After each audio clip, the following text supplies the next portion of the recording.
Good morning, good morning. Pakita ko lang sa inyo yung mga tinanim ko.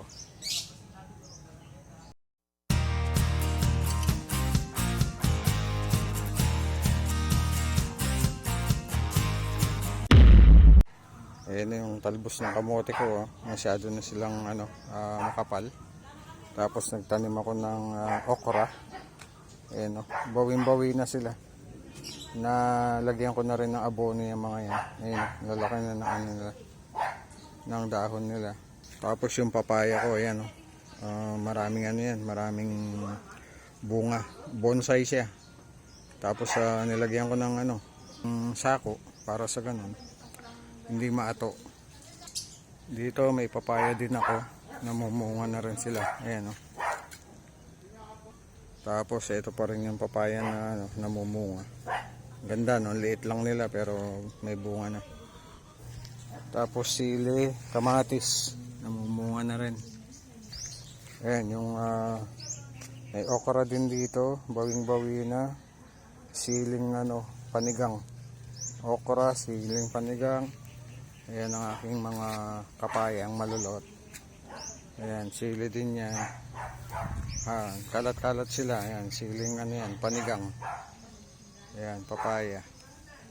Dito, ayan, may papaya rin dyan. Puro papaya yung mga yan. Ayan, oh. Ayan, papaya. Ayan, may papaya din dito. Tapos meron tayong dito, tanglad. Ayan. Tapos meron din ako tinanim na kamatis. Ayan, bawing-bawi na rin.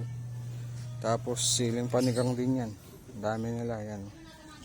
Siguro yung mga siling panigang ko yan, mga nasa mga 30 mahigit piraso. Tapos dito, mayroon din sili dito, okra. Yan. Tapos may natira pang nabubuhay na balasenas ko, 2 puno pa yan. Itong isa. Yan. Tapos panigang at saka okra. Yan. Bawing-bawi na yung mga okra ko. Tapos meron din tayong alakbati dyan. Yun, sili din yan, nasa ilalim na yan. Kamatis, ayan, oh. Kamatis na ligaw. Ngayon, inalagaan ko, nilagyan ko ng balag para tumayo. Ngayon, namumunga na sila. Ayan, ganda, no? Meron na rin yan, meron na ding abono yan.